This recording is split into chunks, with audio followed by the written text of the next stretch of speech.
My name is Edward. I work as a head of growth here at Hashed, and Hashed is one of the largest crypto fund here in Korea. We are actively investing in multiple projects from DeFi to NFT. And once again, thanks for participating our event. Good to be connected. Likewise, yeah. It's nice to meet you guys. Yeah, and I'm Jason of DeSpread, a co-founder of DeSpread, and we are a blockchain accelerating firm based in Korea. We are helping various blockchain projects to onboard to Korean market, and we are focusing on content marketing such as blog article, video PR, YouTube, like that. So yeah, through this event, we hope to a lot of NFT project can introduce themselves and to Korean community to share their insights on this NFT market. Yeah. And Jamin, could you intro yourself? Hi, Hamish. So I'm Jamin, and I'm also at DeSpread together with Jason, and I mostly deal with the research and the current ongoing trends in various blockchains, and I majorly focus on Ethereum ecosystem and other EVM variants. So mostly I look at the development of DeFi and NFT ecosystem in general, and yeah, we are really glad to have you here. You must be extremely busy now that OpenSea has grown so much. Thank you. Yeah, look at Jamie's hat. That's a MetaMask.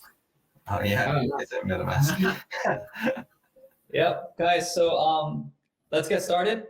So we have prepared several questions that people might wonder about. So I think if you're a crypto, if you're in blockchain, I think most of us know about what OpenSea is. But just give our audience a little bit background of who you are and what OpenSea is. Can you please explain about OpenSea and introduce about yourself as well?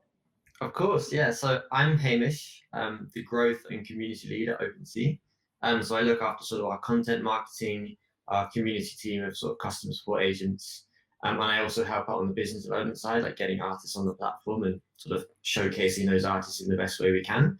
And OpenSea is a marketplace for NFTs, the digital goods that I'm sure you've all heard lots about. And yeah, it's exciting to be chatting to you guys. We're growing quickly, scaling the team, and looking to sort of expand around the world and introduce ourselves to new users. When did you join OpenSea, and what was your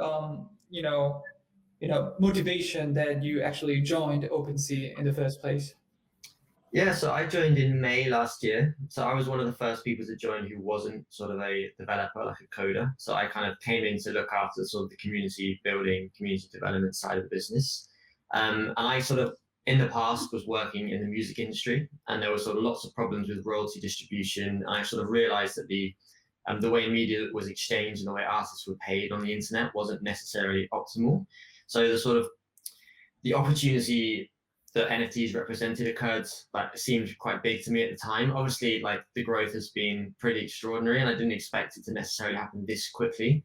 But I kind of thought long term, there is a huge opportunity for us to sort of change the way that artists are rewarded for their work in an increasingly digital world.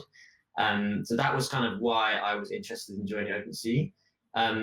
So at the time, it was more sort of gaming, collectibles, which it still is. Obviously, NFTs can be anything, but now we've seen the art market kind of take over recently a little bit. So that's been really exciting to see the different use cases just come about. As people know, OpenSea got Series B round by Andres Horowitz at value the 1.5 billion value. So now the OpenSea became a unicorn startup. It's awesome, yeah. So how OpenSea could achieve what you are today, and is there any obstacle to moving forward today? Of course, yeah. I mean, so the growth has been pretty rapid.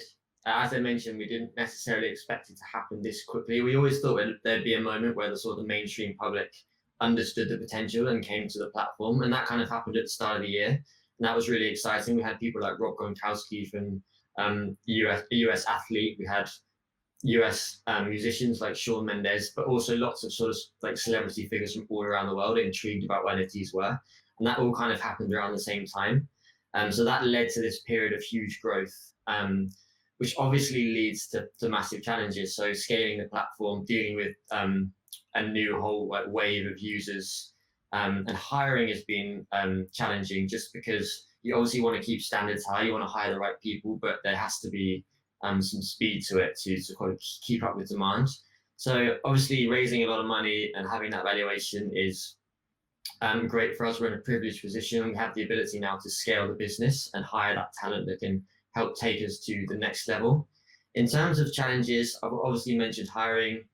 Education, I think, is a huge challenge. Like there's so much potential here for what we're doing, but making sure that the wider world understands the risks involved with like interacting with decentralized platforms, understand how to use MetaMask wallet, what crypto is, because there's quite a lot of, I think for the mainstream culture, there's a little bit of like a misunderstanding around what that is exactly. So it's down to us in our position now to help push and move the needle forward and educate those people. So that's what we're sort of going to be focusing on: hiring the team, growing our development resources, but also making our product really easy to use. And that kind of is what the educational side is. Yeah.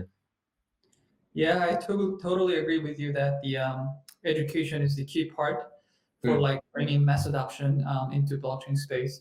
That's why like Hash and probably DeSpread, we are doing a lot of education works through various contents, like videos, and we are also doing a lot of meetups here to educate people so that they can, understand about what blockchain is, and then probably, the vision that we have together. So I totally agree with you about the education. Nice. So extension to what just Jason asked, like you have been invested by Anderson Horowitz, and you guys raised significant amount of capital in your recent series. So how do you plan to spend this money and invest into what kind of infrastructure, and what is the long-term vision of OpenSea with this kind of funding? Yeah, good questions. I think the idea is for us to invest in the community, because we're at the heart of this growing community. There's so many amazing platforms all around us, other NFT marketplaces, art houses, gallery spaces, metaverse, like virtual worlds like Decentraland, crypto voxels, all these amazing platforms. We just intend to try and grow this space for all of those platforms, all of this ecosystem. I think the way we can best do that is just by making sure we're the best NFT marketplace we can possibly be, and we can support their assets, their different types of metadata, all their different needs, so that we can make sure that they can communicate with their users too, and they can have their users trade their NFTs from their little worlds on our platform. So I think there are a few ways we do that. One of them is multi-chain, bringing in different blockchains to the platform, making sure that we're the go-to platform. It doesn't matter if the NFTs are on Clayton, Polygon, or another NFT or another blockchain like Flow, for example. We want to be sort of that house for all NFTs across the market. Obviously, that sort of thing takes time. We'd love it to happen tomorrow, but that's not necessarily gonna be the case. So we have to prioritize where the market opportunity is on that front. But I think how we get to these places is just hiring really great talent on the marketing side, the business development side, the community side, and obviously the engineering side. If we can scale our team effectively, then we can put a proper roadmap in place, which we already have, to make these things possible.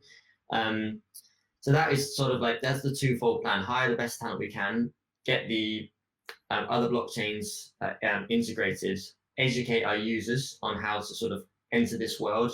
And then when we feel like we're in a place where the product is definitely ready for another push towards mainstream adoption, that's when we'll sort of turn on the marketing spend and look to bring in those new users. And because at the moment, I think if we did that, it feels that we're going through like a nice period of organic growth, and we don't necessarily need right now to push that too far, because the product, I think we're all aware, still needs a bit of attention, and there are sort of teething issues that are always going to happen when you grow at this speed. So we just need to get the platform ready for that next period of growth, which is the intention. Yeah, so now the OpenSea got trade volume about 3 billion in August. Yeah, I think it is crazy. Yeah, because the trading volume in July was just 300 million. That is now the 10 multiple. Yeah. So what caused this volume to explode, and how many sales and users are there now?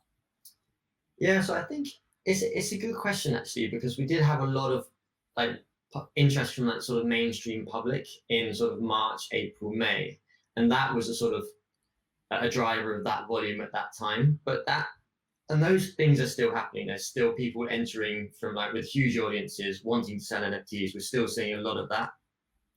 But I suspect that a lot of this volume is coming from the people that were already sort of integrated in the space and understand NFTs and want to sort of engage with it. So, for example, the volume figures are obviously great, but I think what's more interesting perhaps is that we've had over 1.5 million unique trades on the platform last month, which is more than all of our previous months combined. So it's not just that like prices are going up, which equals more volume. I think it's actually that there are more trades happening on the platform, which makes that quite an interesting metric. And we also have now over 200,000 active traders on the platform. So that's not just people who visited. There's like lots more visitors to the site and lots more people who are curious. But these are people who are actually trading and making use of the platform. So I think there's a few reasons why that's happening, but obviously it'll be interesting to see what happens next month, whether that sort of volume keeps up and that trading number keeps up too.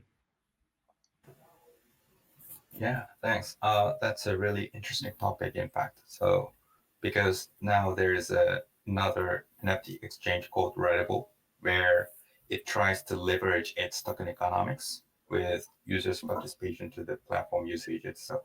And we all know that OpenSea doesn't have it or doesn't have it yet. But so we'd like to hear from you, like what kind of competitive edge do you have against other notable NFT marketplaces like Nifty Gateway, there's Nifty Gateway, Known Origin, Foundation, and many others. So what do you think, what really makes OpenSea really special even without this working token economics?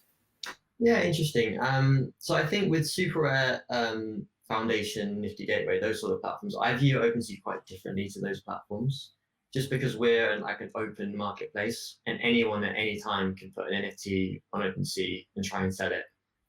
So that's a key differentiator for us. Foundation and Super Rare and all those sort of platforms, it's more curated. Like they decide which NFTs go on the platform. They have invite systems. So it feels a bit more exclusive, and those companies are hugely successful in their own right. And I'm sure they'll go on to be even more successful in the future in their particular art-specific world. We also have their NFTs on OpenSea too, because we're like a marketplace. So we have like a storefront for all of those different sort of companies that you mentioned.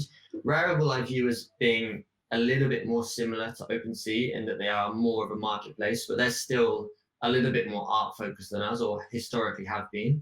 I don't necessarily, it's hard to pinpoint exactly what our competitive edge is, because obviously we have had more like traction and interest in sales volume recently than they have.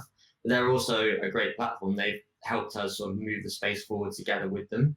But I think being the first mover is a huge advantage. We launched our platform a long time before Rarible did, so I think that brand trust does come in there. We've also made user safety like a priority on the platform, like trying to get ahead of those issues that come about in a decentralized world, which I'm not saying that Rarible haven't done, but we've really focused on that and tried to make sure our users understand that too. So maybe that's something that's worked for us. We also focus hugely on listening to the community. We get lots and lots of feedback, some of it good, some of it bad, like any other company. We always try and listen to that, understand how people are feeling, because we understand as well that we won't be successful without our community and without those users. So listening to their feedback, communicating with them effectively, it's been really important.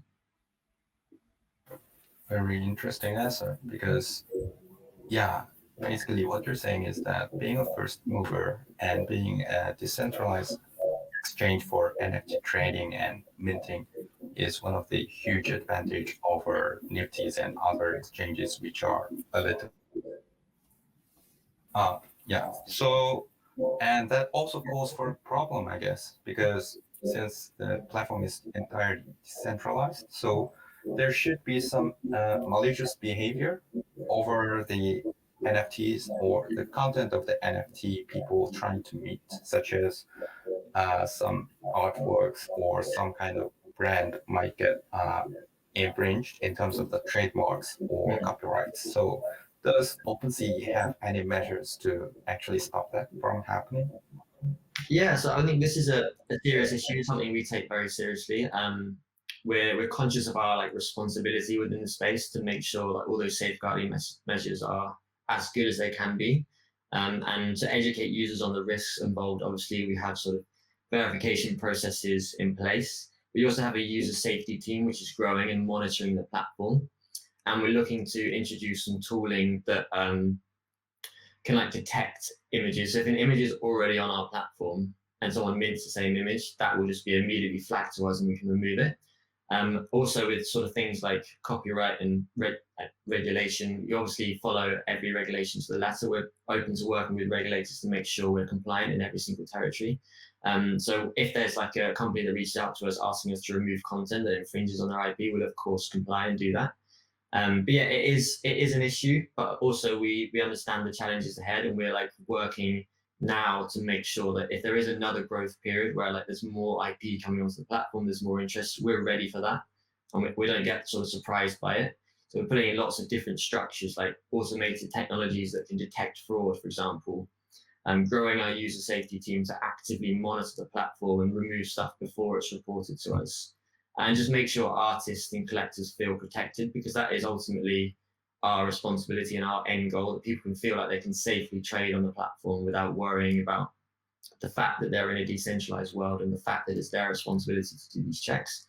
And education is a huge thing as well. So if you buy an item that OpenSea team hasn't approved or verified the collection, we will give you quite a big warning that says this collection was made 2 days ago, there's been no trades. Please check social media, for example, to see if this is the right contract address. Click here to accept our terms and conditions. I understand that I'm purchasing this at my own risk. So we're trying to get ahead of these things and educate people as well. A few days ago, there's been a seemingly a prank by somebody claiming that this is the artwork of Banksy and I am the Banksy. So what's your take on that? It was interesting. Banksy is obviously a hugely influential figure in the space. I don't actually know about all of the context there and exactly what happened, but I did see what was going on Twitter, and I saw an article about it. I didn't understand how they managed to get the NFT on Banksy's website. It must have been hacked. So there was the interesting part. So the pranker actually had his biography to be the link that leads to the real Banksy's bibliographic website, where the link takes the person to that kind of exactly the same image as the CryptoPunk that person actually uploaded. So many people actually perceive that this guy must be the Banksy himself, because the link that he is taking them to actually leads to Banksy's website. So people saw the legitimacy in there, but then it turns out that the prankster somehow smartly gotten that website address to be somewhat exploited. So I think that's what happened, really. Yeah, it's an interesting one. I guess it's like an indicator of the risks involved in this sort of trading. As an indicator of the education that needs to go on. Banksy obviously is very aware of like everything that goes on in the NFT space. If anyone's educated on this, it's him. But I also think that he would have learned from that as well. And like he would have seen the warnings on the OpenSea page saying, this hasn't been reviewed, this collection was made yesterday, all those things I talked about. He would have clicked the button saying, I accept I'm trading at my own risk. So with that in mind, I guess people just need to be even more cautious about the fact that websites can be exploited. But yeah, I think it's one of those, it's an interesting one. Like in the future, maybe if Banksy did come to us, we would try and verify that with him. But in a free decentralized world, there are going to be challenges, and we just have to be equipped to overcome them as they arise. Sure. I mean, I saw that Banksy art on the, it's a fake one, but on the OpenSea, and I was gonna join the bid, but that was a yeah, I should be more cautious. Yeah, I was gonna say it's a tricky one, but if you feel like you have that like social validation from an artist, for example, they published the link and they've said this is coming from me, there shouldn't really be any risks there. But obviously with someone like Banksy, he's quite unique in that like he doesn't usually do that. And he doesn't usually promote himself. So there is always an element of risk with an artist like that, whether it's an NFT or not. So Yeah. So I have a question. So as an open platform on blockchain, I think Jane touched about on this topic a bit. I assume fair governance is essential for OpenSea's future. And so having said that, what's the team's role in the platform's governance? And what's the user's role in this as well? So do you plan to make the user more accountable to OpenSea's future governance as well?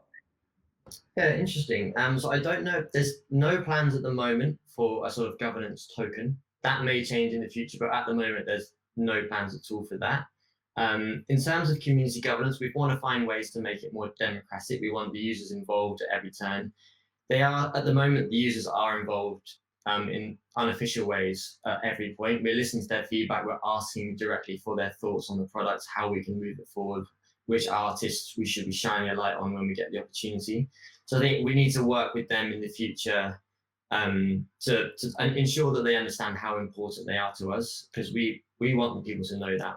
I think people do know that, but obviously with other platforms having tokens, there is sometimes this element of, oh, well, why aren't we being rewarded in the way that users on other platforms are? And we understand that, but in our like short-term future, a token isn't necessarily right for what we're building, but there are probably other ways that we can introduce that sort of form of governance, an informal sort of user and sort of community involvement. So we're going to find ways to do that, whether it's sort of community competitions to see who gets on the homepage to be featured, for example, or things like that. Or if we have like 5 up and coming new features, we can ask them on Twitter or Discord, like, which of these do you want us to prioritize? We already do stuff like that anyway, but if we can make that more formal and more official, then like there'd be user rewards for getting involved, participation, that would be great too. So yeah, the answer is at the moment, there's not any formal plans for governance models, but it is hugely important for us that the users know that they're valued and feel involved in the future. We know that the latest hard fork actually introduced EIP 1559, which actually calls for as for excessive transaction demand is coming up, then the gas price itself would basically increase exponentially, and these ETH are to be burned. And a lot of people actually welcome this change in a way that because now ETH gets burned and it's becoming ultrasound money and etc. But then what's happening currently is that thanks to this NFT fever that we are currently experiencing, many people actually blame OpenSea on this part. Like why these gas fees are skyrocketing, and when we actually see the gas spenders on Etherscan.io, then it is always OpenSea at the top. You guys are the biggest gas guzzler in a way. So, and a lot of people also at the same time blame for the bots who actually bids on a specific way that actually exploits on actual human users who would have made a fair bid if not else what wasn't there. So what is your take on this problem? So how do you actually stop bots, or can you even stop them? If you cannot stop them, what can you do? Yeah, interesting. So I think that it's a tricky one to answer that, because we're aware of some bots, and I think there are some that we're working with to make sure that they're like operating within the framework. For example, we have an API which is free for everyone in the industry to use, and lots of other companies in the industry do use it to display NFTs. But that free information that we have out there for other people to use can be used and it also depends on how you look at it. Is it negative or is it hugely positive for like liquidity for artists and all that sort of thing? So there is like one argument that suggests that it's helping trading, it's helping artists build their careers and that sort of stuff. On the other side, you could say it's an exploitation of the system. So we're trying to put in like a framework for how we view acceptable use for our API. and we're distributing API keys to people who sort of comply with those issues. In terms of sort of overly aggressive bots, we have been blocking that recently. We've been stopping that on our API, like banning access to certain IP addresses, API keys. We don't like doing that. We don't really like policing the market because we are an open economy. But sometimes you have to do that if there is malicious behavior ongoing. But it is a challenge that we sort of acknowledge and are sort of confronting and trying to work with these developers to ensure that it's happening in the right way. Thank you, Hamish. I always wondered about this problem. Oh, so my last question is the simple but or hard question. How do you think this NFT space in long term and where we are going? So how will people using this NFT in the future? Yeah, I mean, good question. It's a hard one to answer, as you say.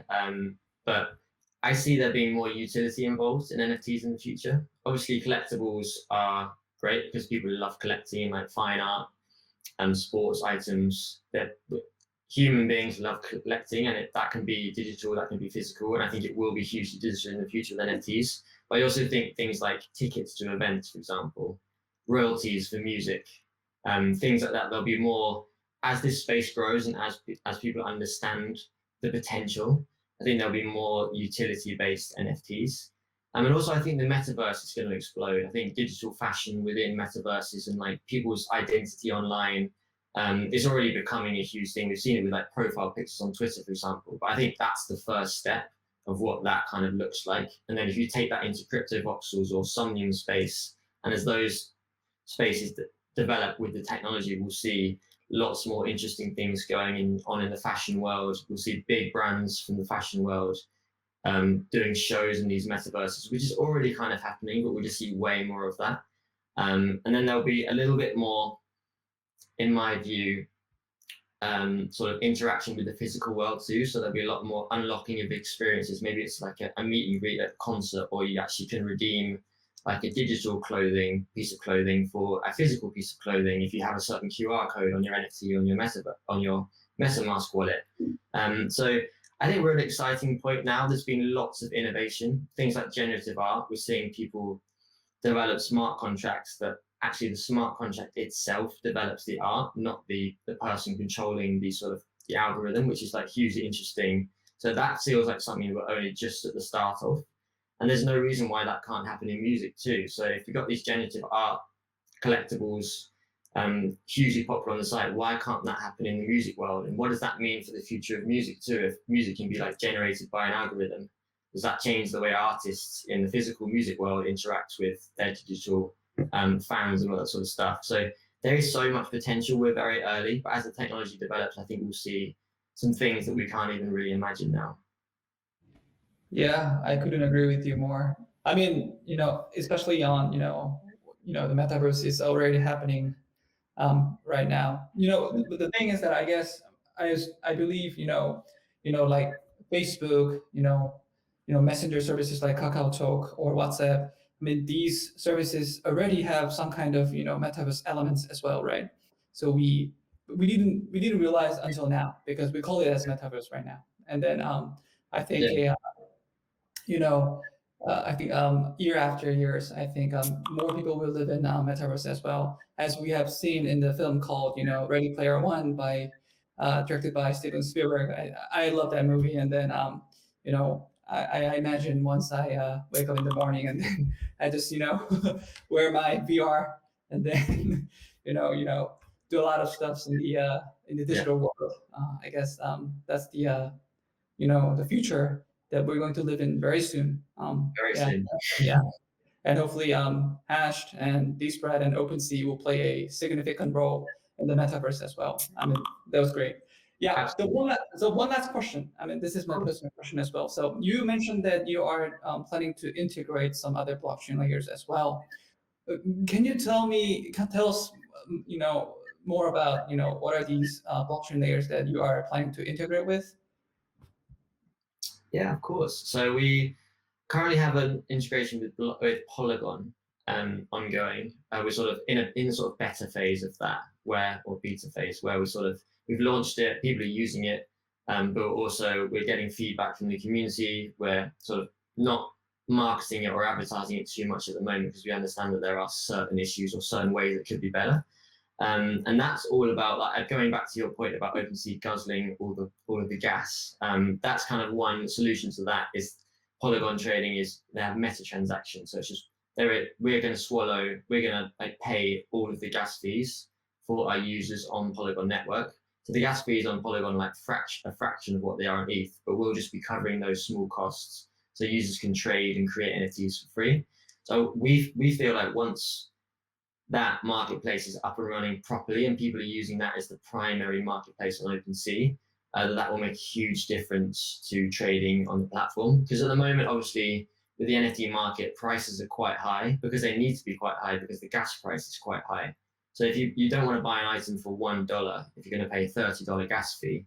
So we feel like with Polygon network and sort of free trading, like no gas fees, no transaction fees, that will enable lots of lower level trades. So that 1.5 million trades in a month might go up significantly because people can trade $1 NFTs at a time without worrying about a big gas fee. So that's kind of one of our priorities there. We're also thinking about integrating with other blockchains like Flow, for example, and I'm sure there are lots of others that I'm not mentioning, like Tezos. But I think at the moment we're prioritizing site reliability, just because in this last month it's been another staggering month of growth, as we can all see from the public charts, and we're also seeing lots more website visitors as well. So that is just quite a challenge for our development team. I actually personally believe that we're doing quite well to handle this 10 times traffic. But we need to just make sure that we are super reliable for our users, and we're kind of constantly up. The website's constantly faster. Even if next month we have 50 times more users, we're ready for that. So we're like, that's our priority at the moment. And then once we feel like we have that in place, that site reliability, and we're ready to scale however much we're going to scale in the next year, then after that, we'll go back to prioritizing our integrations with other blockchains. So since this is called Korea NFT Roadshow, do you have any comments or any kind words for the Korean audience here? Of course. Yeah, I mean, I'm always fascinated by Korea. I'd love to come to Seoul one day. But obviously, I think within the wider world, Korea is known, especially within the crypto space, Korea is known to be a hotbed of like innovation and interesting things within blockchain and crypto. So it's really like a pleasure for myself and the OpenSea team to get the opportunity to chat to you guys, your sort of very established organizations in Korea, and to chat to your audience and hopefully spread the word about NFTs within the Korean market, which I already know is huge, hugely passionate about NFTs, and we have lots of Korean users. So yeah, it's a privilege for me to get the opportunity to chat to all of you. Sounds good. Thank you for the comments. Anyway, thank you very much. Any other comments, Jason, Jamin? They're all good. Thanks for your time and your input and your answers to our questions. So yeah, I guess by watching this video, Korean people might have a better idea as to what OpenSea is actually up to and what is actually happening around in the overall NFT ecosystem. Thank you.